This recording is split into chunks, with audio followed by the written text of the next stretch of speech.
बोली अब्बू कहाँ जा रहे हो, घर में नहीं आओगे क्या?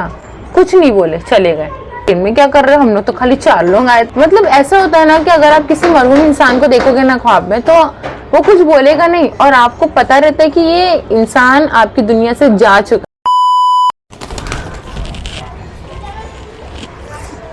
ओफ, आ गया मेरा मिट्ठू। और यहाँ पे थोड़ा सा ये हटा दूँ। तो हे एवरीवन, अस्सलाम वालेकुम, welcome back to my another vlog. आज के व्लॉग में आप सभी का बहुत बहुत स्वागत है। तो कैसे हैं आप सब लोग? आई होप आप सब लोग बहुत ही अच्छे होंगे, बहुत ही खुश होंगे और ऐसे कुछ कर रहे होंगे जो आपके माँ बाप आपसे उम्मीद लगाए होंगे। और मेरी अल्लाह पाक से यही गुजारिश है, यही दुआ है कि अल्लाह पाक आप सबकी नेक और जायज़ तमन्नाओं को कबूल करे, आमीन या रब्बिल आलमीन। तो कमेंट करके बताना आप अपने अम्मी अब्बू के लिए क्या कर रहे हैं। तो बैकग्राउंड में थोड़ा वॉइस आ रहा होगा, फिर भी मैंने यहाँ पे माइक लगाई हूँ। और ये देखिए, मैंने मिट्ठू को इसलिए ले ली हूँ क्योंकि बैकग्राउंड वॉइस से ज़्यादा मेरे मिट्ठू की वॉइस आती है। क्योंकि मैं जब कुछ भी बात करती हूँ या कुछ भी रिकॉर्डिंग करती हूँ ना, तो इसको लगता है कि मैं इससे बात कर रही हूँ और ये टें टें टें टें चालू करके रखता है। तो आज मैं आपके साथ अपनी स्टोरी शेयर करने वाली हूँ, जो कि 4 साल पुरानी है या 5 साल पुरानी है। और ये शब बारात की स्टोरी है और ये एकदम रियल इंसिडेंट है, ठीक है। तो बहुत सारे लोग क्या बोलते हैं कि जैसे कि शब बारात है तो नहीं मनाना चाहिए, ओके, नियाज फातिहा नहीं करना चाहिए, रोज़ा नहीं रखना चाहिए, ऐसे कुछ ज़रूरी नहीं है। तो लेकिन जो मैं अपना एक्सपीरियंस में शेयर कर रही हूँ, तो मेरे व्लॉग में आपका स्वागत है। और आज की पूरी स्टोरी सुनने के लिए बहुत बहुत थैंक यू। और ज़्यादा समय नहीं लेने वाली, पूरी स्टोरी में शॉर्टकट में बता दूंगी, लेकिन आप समझ सकते हो, मैं झूठ तो नहीं बोलूँगी, ठीक है। तो आज से करीब 4 या 5 साल पुरानी बात है, ठीक है। तो क्या हुआ, हम लोगों को ना गांव जाना था। गांव से कॉल आया कि आप लोग आ जाओ, हमारा जो डेट है वो फिक्स हो गया है शादी का, कि इतनी डेट को हमारी जो शादी होगी। हम लोग बोले ठीक है। तो हम लोगों को क्या था ना, पूरा रमजान वहाँ पे बीतने वाला था क्योंकि मार्च का टाइम था। और आपको तो मालूम है कि मार्च के टाइम पे बहुत सारे लोग गाँव जाते। तो हम लोगों का ना कुछ प्लान नहीं था और शादी भी मतलब फिक्स हो गई थी। तो हम लोग क्या किए, अम्मी बोले जा टिकट कन्फर्म करवा दे जाके। अगर 3 महीने पहले बोलते तो वो जो रहती है खिड़की वाली टिकट अगर कर देंगे तो वो कंफर्म हो जाती है, ठीक है। और ऐसे तत्काल में अगर आप जाएंगे तो 1 हफ्ता मतलब पैसे दे दो, वो आपको कभी भी टिकट निकाल के दे देंगे। अब मैं बोली ठीक है चलो अम्मी, मैं जाती हूँ टिकट कंफर्म करवा के आती हूँ। खालिद अंकल को बोलती हूँ, हमारे यहाँ पे एक खालिद अंकल है, वो बहुत अच्छे हैं, आप उनको अगर टिकट का पैसे दे दिए तो वो आपको टिकट कहीं ना कहीं से वो निकाल के दे ही देंगे। तो मैं गई, मैं टिकट निकलवाई। अब मैं अंकल को बोली अंकल आप ना इतने तारीख से लेकर इतनी तारीख के बीच में ना मुझे टिकट निकाल के देना। अंकल ने बोले ठीक है। अब मैं घर पे आ गई, 2 दिन बाद पता चला कि आपकी टिकट कंफर्म हो गई है, इतनी तारीख की आपको टिकट है। तो मेरी 16 मार्च के 15 मार्च की मेरी मतलब वो टिकट मेरी हो गई थी। तो मैं अम्मी को बोली अम्मी इतनी तारीख को ना अपना टिकट बुक हो गया। मैं एकदम खुश कि अरे वाह गांव जाने मिलेगा, हम लोग को बड़े गांव जाएंगे, शादी करेंगे, पहली ईद हम लोग की वहाँ पे होगी और पहला हम लोग का मतलब वो भी वहीं पे होगा, क्या बोलते हैं, ईद होगी, पूरा रमज़ान हम लोग का पहला वहाँ पे जाएगा। मैं एकदम खुश। अम्मी बोले अच्छा ठीक है। तो अम्मी बोले अच्छा तूने डेट मतलब तेरी टिकट तो बुक हो गई, लेकिन तूने ये देखी उसके अंदर मतलब डेट कौन सी है, कौन सा दिन आ रहा है, कोई फेस्टिवल तो नहीं है, कोई त्यौहार तो नहीं है। तो मैं बोली अरे हाँ अम्मी मैंने तो ये चेक ही नहीं की। तो अम्मी बोले जरा चेक कर। अब मैंने चेक करी कि 15 तारीख को कि 16 तारीख को हमारा मतलब मगरिब के बाद से मतलब हमारा शब बारात लग जाता, ठीक है। और फिर पूरा दिन शब बारात होता, 17 मार्च को भी पूरा शब बारात होता। ऐसे कुछ डेट था लेकिन मेरे को याद नहीं है कंफर्म। तो मैं बोली अम्मी इतनी तारीख को तो मगरिब के बाद शब बारात लग जाएगा और हम लोग ट्रेन में बैठे रहेंगे। अब मेरा दिल ना एकदम मतलब ऐसा हो रहा है कि अल्लाह, मैंने कभी शब बारात का रोज़ा नहीं छोड़ी और मैं हमेशा हर चीज़ करती हूँ। और मेरे अब्बू आएंगे, बोलते हैं ना जब रूह आती है, अल्लाह पाक कुछ रूह को छोड़ते हैं, फिर वो रूह हमारे घर में आती है, हमको देखने आती है। तो मैं बोली अब्बू आएंगे ऐसे ही चले जाएंगे। तो मैं बोले जा अंकल से बोल जाके कि अगर ये आगे पीछे हो सके तो आप कर दो, मतलब आगे ही कर दो, पीछे मत करो, आगे कर दो, जिसमें हम लोग ये पूरा करके हम लोग जाए। तो मैं गई, मैं बोली तो अंकल बोले अगर अब टिकट कैंसिल होगी तो टिकट नहीं मिलेगी। तो मैं बोली अच्छा तो अब क्या होगा। मैं घर में आई तो अम्मी क्या बोले ठीक है चल कोई नहीं, हम लोग ना फातिहा करवा देंगे, फिर मगरिब के बाद तो अब्बू को मिल ही जाएगा, वैसे फातिहा करेंगे तो इस साल सवाब पहुँच ही जाएगा। मैं बोली अच्छा ठीक है। तो फिर ऐसे करते करते हम लोग फिर इतना पैकिंग वगैरह में पूरा लग गए, एकदम बिजी हो गए। फिर हम लोग पैकिंग वगैरह करके गए। हम लोग की टिकट क्या रहती है ना, एक्चुअली हम लोग शाम की टिकट निकालते क्योंकि अभी मेरे घर में कोई बड़ा है नहीं, और मैं और मेरी अम्मी, उस टाइम मेरा भाई छोटा था, तो हम लोग क्या करते थे 2 बजे खाना वाना बना के खा पी के यहाँ से निकलते थे।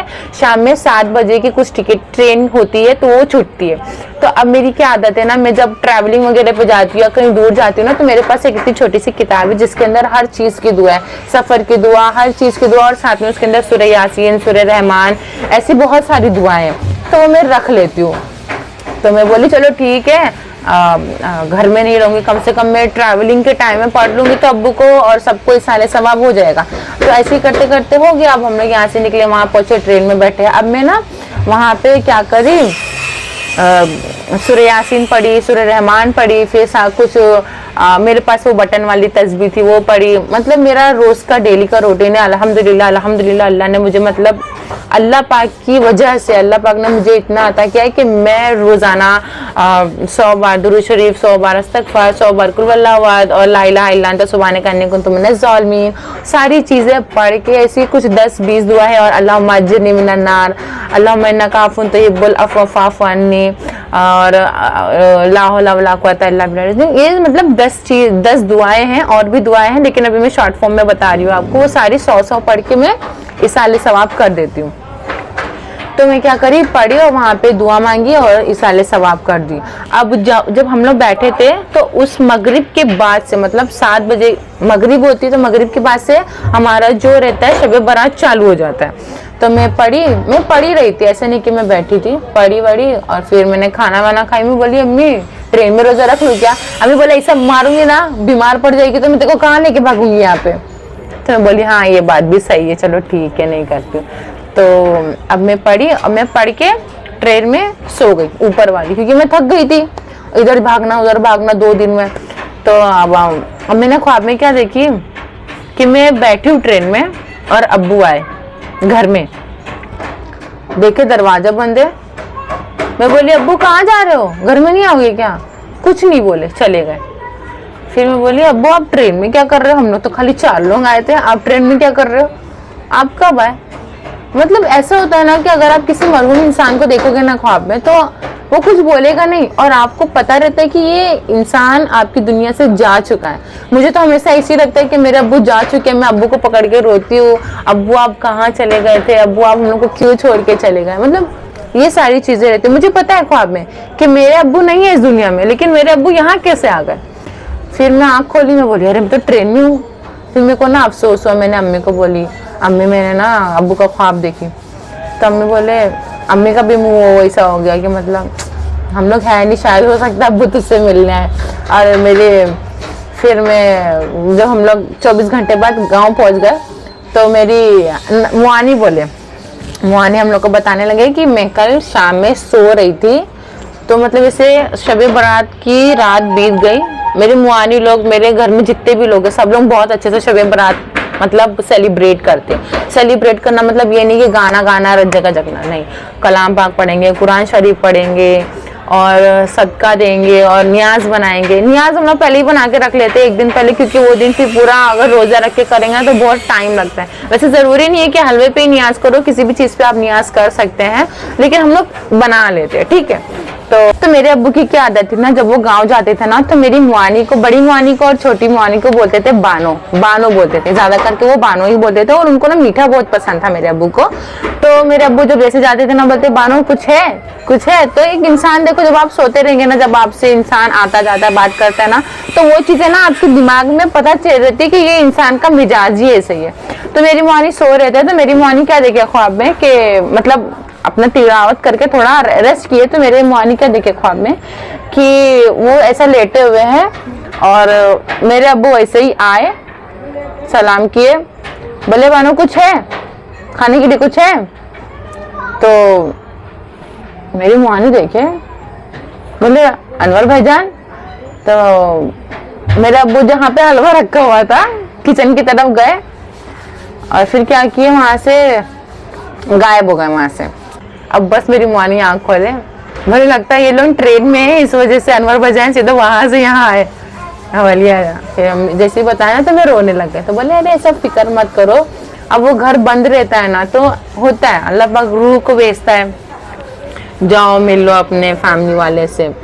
तो ऐसे में बहुत सारे ख्वाब देखती हूँ। पता है कभी कभी ऐसा वक्त आ जाता है इंसान के पास कि मैं बहुत ज़्यादा बिजी हो जाती हूँ और मेरा जो डेली का रूटीन है ना पढ़ने का, जिक्र का, वो मैं भूल जाती हूँ, मैं नहीं पढ़ती हूँ ना, तो मालूम मुझे तुरंत ख्वाब में आने लग जाते हैं। मैं बहुत सारे मतलब मरहूम लोगों को ख्वाब में देखती हूँ, बहुत सारे लोगों को जो मैं पढ़ पढ़ के भेजती हूँ तो नहीं देखती हूँ, और जैसे मैं पढ़ के बंद कर देती हूँ या छोड़ देती हूँ ना, तो बहुत सारे लोगों को मैं ख्वाब में देखती हूँ। पता नहीं क्यों ऐसा, अगर आपको पता है वजह तो मुझे ज़रूर बताना। हाँ, तो इसलिए हम लोग शब बारात वाले दिन नियाज करवाते हैं और बहुत सारी दुआ करते हैं। जो कब्र में हो उन सबको आसानी हो, अल्लाह पाक उन सबके ऊपर रहम करे, मेहरबान हो जाए, अल्लाह पाक उन सबकी मग़फ़िरत कर दे, और साथ में उन सबके ऊपर जो भी अजाब हो रहा है उन सबके अजाब ख़त्म कर दे। और इस उम्मत रसूलुल्लाह में जितने भी मुसलमान भाई बहन परेशान हैं, अल्लाह पाक उन सबकी परेशानियों को दूर करे, जो बीमार है परेशान है उन सबकी परेशानियों को दूर करे, और हम सबको नेक और जायज़ तमन्नाओं को कबूल करे, आमीन या रब्बिल आलमीन। मेरा मिट्टू देखो किसी प्यार से बात सुन रहा है मेरी, बहुत समझदार है, बहुत समझदार है। तो मिलते हैं नेक्स्ट व्लॉग में, अल्लाह हाफिज़, बाय बाय। और हाँ, अगर अभी तक मेरा चने का हलवे की रेसिपी नहीं देखे हो ना तो जाके देख लो। मिलते हैं नेक्स्ट व्लॉग में, बाय बाय, अल्लाह हाफिज़।